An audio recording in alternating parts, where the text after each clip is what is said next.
to new technologies like LLMs are also helping. So if you have 1 million token or even more, or even 100K works, we can start to check whether people who are up for elections have actually done anything they have promised in the past. What is their track record?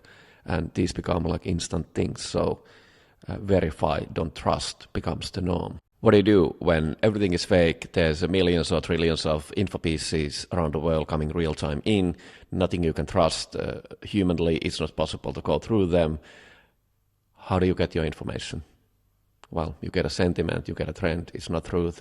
It has nothing to do with false or fake, but you get a sentiment, what's happening. And we need to use some AI tools to get an aggregate view or some sense and trending, what's happening in the world.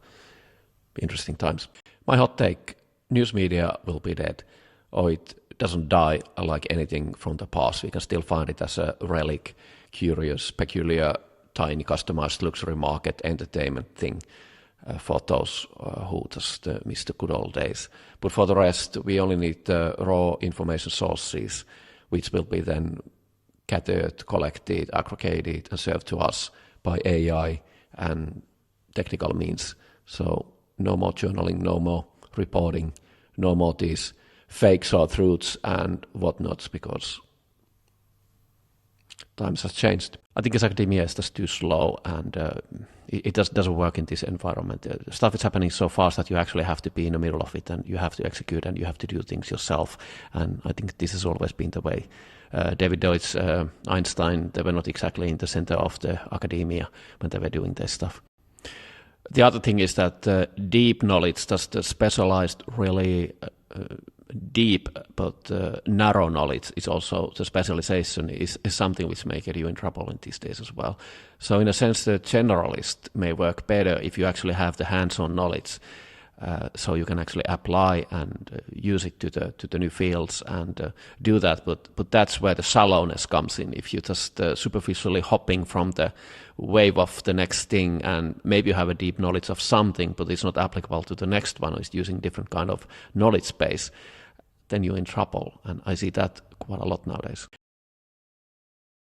In some sense, it's like Nokia building excellent hardware, but you're already entering into the software world, and that's where they're not good at. So the meta is in a game where you need hardware, you need your customized chips, and not even that is good enough, because you need the deep integration with the things only Apple can at this point provide.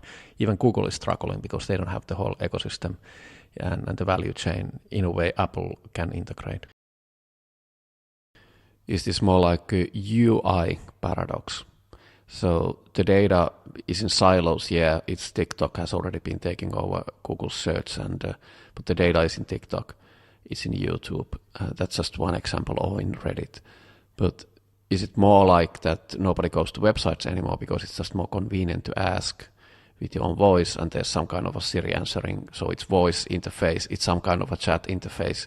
So the data layer kind of disappears.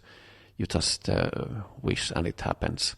And this changes the whole nature of internet. Is it becoming like a huge silo of data with APIs, and the visible layer starts to vanish on the background, which results in a different way of accessing, also more difficult for the open data, open source data, unless you start to own your own data, so it becomes completely decentralized, atomized with its ownership, that nobody except you has the permission access, and you can give the read access, write access to whoever you like. And that way, maybe the power is taken away from the big ones, but yeah, just a thought. TikTok might be the third one who has enough videos, and they are also educational ones, so it's not just dance moves and silly memes. And they are clearly having the muscle and the power to do that. Obviously dominant in China, but also I would assume that the English one has enough stuff to do something about it. And they are notorious of getting your metadata and stealing your clipboard even. Threads is good for commercial use. It's good for those who are using the advertising model, so consumer brands, but also news agencies, media outlets putting out their news pieces. social media managers for brands are already using Instagram. So Threads is the new IT. And this is where, if you look, they're not so comfortable in Twitter, many of the brands. Some of them are, obviously, but most of them are not. And Mastodon is not really a place for brands. So there isn't really any other place to go. But now they have more text. They can express themselves better.